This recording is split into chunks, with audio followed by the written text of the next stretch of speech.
Thursday. Gosh, it's a sad time. It's the last of our spring training chats with the Pittsburgh Pirates broadcasters. And that fellow on the other end of the line is Joe Block, who's been kind enough to take an extra session with us and join us this morning. And Joe, good morning to you.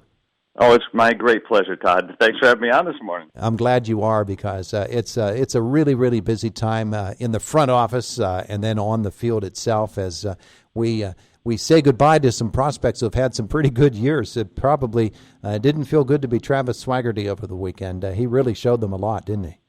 Yeah, and he got optioned to AAA Indianapolis, and Ben Cherington was telling reporters that the other day, the Pirates general manager, that there were going to be some angry guys in AAA, and he said, well, part of the byproduct of that is meaning that we have better players down there. We have better depth. We have guys that can play in the major leagues in AAA, and so I think that's kind of the next mark of the Pirates building here, is that they're getting players that can be very good and help the club all year long, whether it's in AAA right now to start the year or at the big league level. So when there are the inevitable injuries, when guys underperform, next man up. Okay, here we go. And there's somebody there, not just a person, but somebody that's good. And I think that's really what the Pirates have hoped to build, is start to have that kind of depth where you have younger players that are emerging, and many of them start to become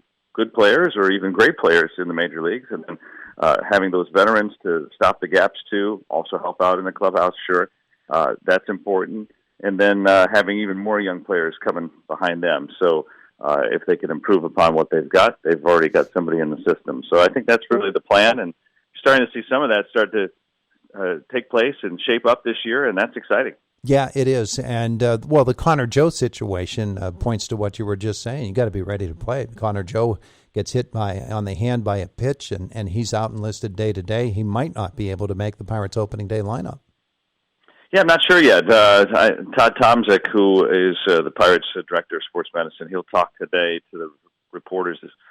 Actually, he probably just did a few minutes ago. So I'll gather what he has to say about Connor Joe and see if he's going to miss any significant time. But it was ruled as a precaution when he came out of the game yesterday. So spring training games, it's kind of hard to tell sometimes, because if there's really anything going on, they'll take you out because it's a practice game. The game doesn't matter. It doesn't count. So, and then the regular season begins on Thursday. So just to keep him from having to aggravate anything, that makes a lot of sense. But that's more to your point is, yeah, if somebody gets hurt late in spring training, and that does happen, I mean, you see that all around baseball, there's got to be somebody waiting in the wings to fill that spot. And the Pirates, at most positions now, they've got somebody that's going to be pretty decent there that we're going to want to watch at that position, at AAA or still in camp.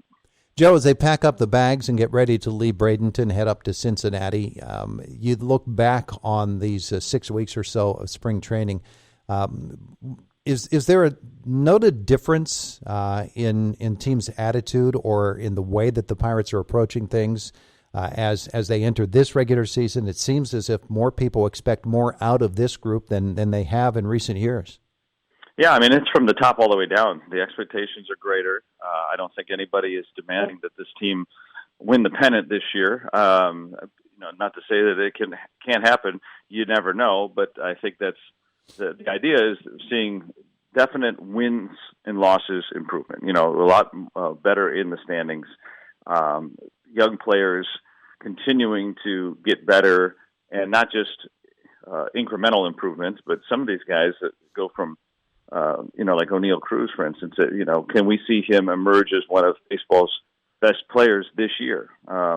That's very possible. Mitch Keller, to me, is an all-star. And the way that he pitched once he rejoined the rotation last year, and he'll head the rotation this year, but he hasn't been an all-star yet. He's got to do it. So that's the kind of stuff that I think when you talk about expectations, not just those two guys, but there are really a couple dozen players that the Pirates are intrigued by that will play for the Pirates this year. How many of those guys end up being good, if not great, major league players?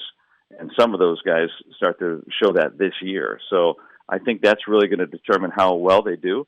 The younger players, if they are, a number of them really start to shine, well, then this team's going to be pretty decent, and then maybe even contend when the calendar turns to September, and still be in the race and still be around.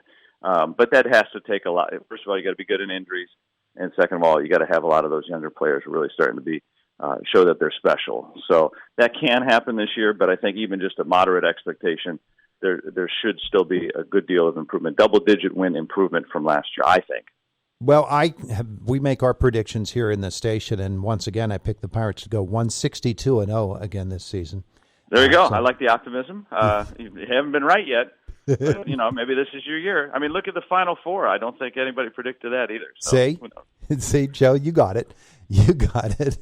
The Pirates are so stocked with young arms, and that's pretty exciting to me as well. And they've got veteran guys, Rich Hill, Vince Velasquez. He turned some heads here in spring training too. So it'll be interesting to see him as part of the rotation, and how that rotation evolves through the course of the year is really going to be fun to watch, I think, because it seems like, and especially it seemed like this as the season was winding down last year, they just found another arm to plug in that throws 100 miles an hour. It's pretty amazing.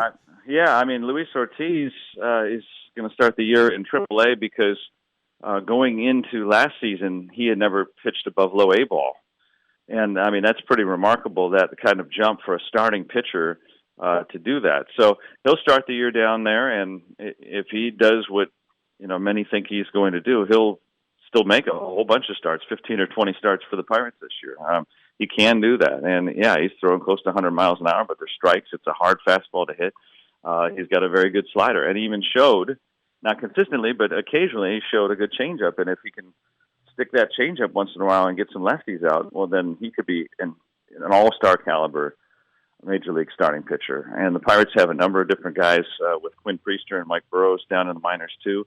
Those guys, we haven't seen them pitch in the major leagues yet, but when they get their feet underneath them, and that might even be as soon as this year, those two guys have a chance to be very special. Both have pitched in the Futures game before, and that's where the baseball showcases its best prospects. So this is starting to be that time where we've been patiently waiting. Now we're going to start seeing greater success at the major league level, and really between next year and this year, hopefully a lot of that between, let's say, day one of this year toward the tail end of the 24 season. Yeah, it could be something that is really, really exciting. Now, from the announcer standpoint, I'm assuming everybody is in good mid-season form already, that Walkie has all the frogs out, and Wayner too, and some of those new guys that came on board last year. Is everybody in good shape?